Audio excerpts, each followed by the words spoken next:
We're coming to you today from the Davis-Horton house in the Gaslamp district of downtown San Diego. With me in the living room are three of San Diego's most important historical figures. It's my great pleasure to introduce Alonzo Horton, the founding father of San Diego, and two of his lovely wives, Sarah Wilson Babe Horton and Lydia Knapp Horton. Welcome to all, and thanks for coming to tell us about the early days of San Diego. Most glad to be here. It is my pleasure indeed. Thank you for inviting us back to our little house. I remember it very fondly. So, Mr. Horton, let's start with you. What can you tell us about your early life? Well, I was born October 23rd, 1813 in Union, Connecticut, one of 7 children. My parents, Erastus and Typhina Burley Horton, were both from old established New England families. Grew up mostly in upstate New York. As a young man, did a variety of jobs to help the family. And before I reached the age of maturity, I purchased my emancipation or my legal adulthood from my father for $50. Well, I understand you spent some time in Wisconsin. Tell us about that. I did indeed. The first city that I founded was Hortonville, Wisconsin. After the Mexican War, I purchased a land warrant in Outagamie County up near Oshkosh. I purchased about 1,500 acres for 70 cents an acre, founded Hortonville, and 3 years later sold that property for $7,000. Hortonville is still there today, population about 2,700. I understand that 1851 was the year you first went to California. Is that correct? And was that when you met William Heath Davis? Yes, that was my first trip out to the west, San Francisco to the gold fields. Started an ice trading company which did very, very well. Did meet Mr. Davis at a conference on healthy living in California and had heard a lot about San Diego and was very interested in it. In April of 1867, I came down and visited San Diego and immediately knew that this was the place for me to establish a city. So I purchased 800 acres for 33 1/3 cents an acre, later acquired another 160 acres and founded San Diego, along with some buildings that I had purchased from Mr. Davis, including this house. Later on, I actually have recognized over the years that Mr. Davis was the first to really recognize the potential of this site for a city. Well, that's a remarkable story. I guess we can say that the rest is history. Now let's hear from the ladies. Mrs. Sarah Babe Horton, when did you meet your husband? Well, Alonzo and I were both raised on the East Coast. I was born in New York in 1823, but I didn't meet Alonzo until I was in my early 30s. He returned to the East Coast in 1857 or 58 from his adventures in California in the West, and we met and were married on July 29th, 1861. And when did you go to California? Well, we had been married only about a year or so, and Alonzo decided he wanted to go back to San Francisco. So in 1862, we moved there, and he established a very successful furniture and household goods store. During this time, Alonzo had traveled to San Diego and really fell in love with the area and decided he wanted to establish a new town there. So by November 1868, we made San Diego our permanent residence. Actually, I thought he might have been a little crazy though, because the only things here were rabbits and horned toads. Our first home was this very house. It was at the time situated on State and Market near what is now Pantoja Park. We built our next home on 9th and G and had several very grand mansions after that. It must have been a very exciting time to be in San Diego. Oh yes, it was wonderful being part of such a successful endeavor. I was very, very proud of Alonzo and all that he accomplished. Over the years, Alonzo traveled a fair bit to Washington, D.C. to promote the need for a railroad to San Diego and Southern California. And that left me with time on my hands to pursue my own interests. I got interested in spiritualism, which was a very popular movement in the Victorian times. And one of the prominent leaders of the spiritualist movement was Jesse Shepherd. I was able to attend several musical seances that Jesse held at Villa Moctezuma. I also had time to do a fair amount of traveling on my own. One such trip was in May of 1889.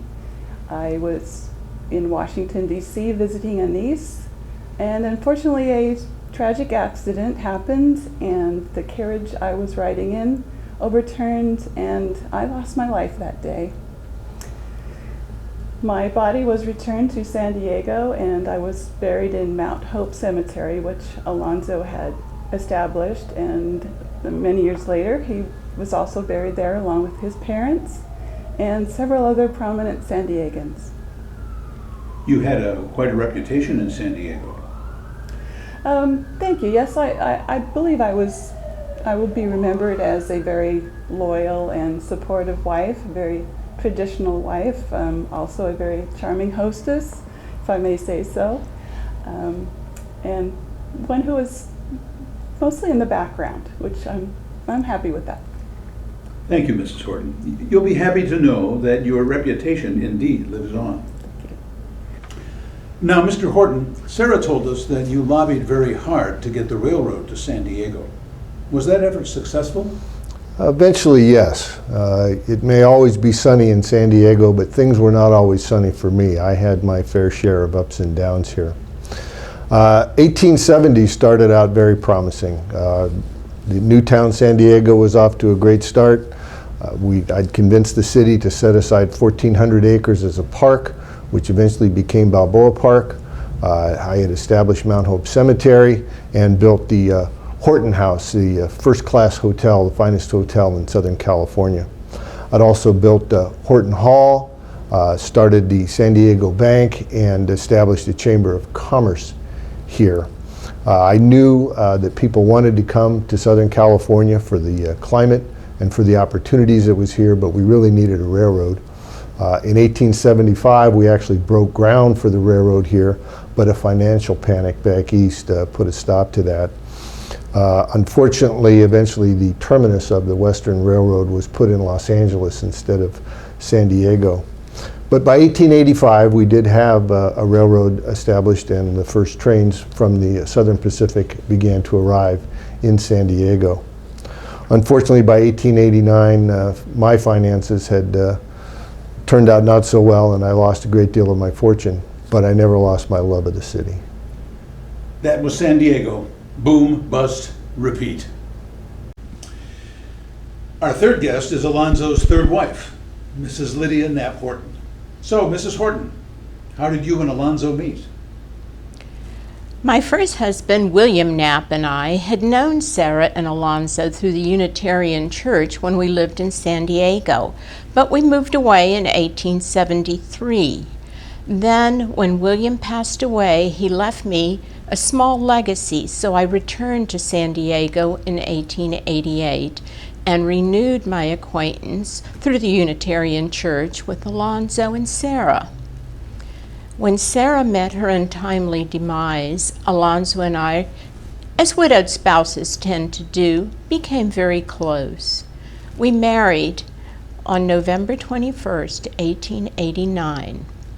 Alonzo was 77, I was 47, but he was a lively and intelligent companion. Tell us a little bit about what your life was like then. By that time, Alonzo had pretty much retired, so I also had a lot of time on my hands. I had been educated back east. I was an accomplished artist and a teacher. I had also been superintendent of the Unitarian Sunday School. My real passion, though, was the library.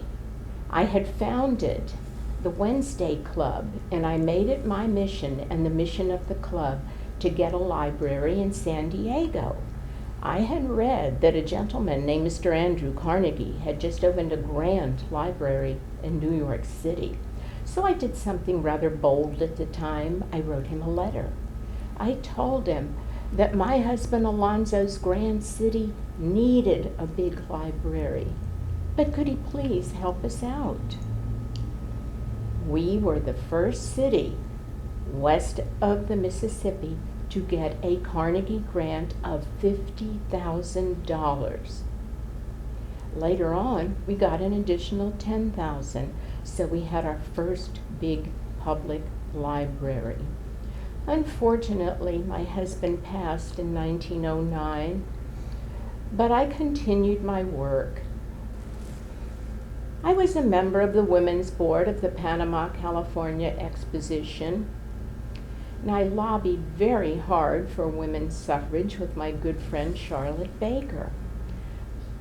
I passed in 1926.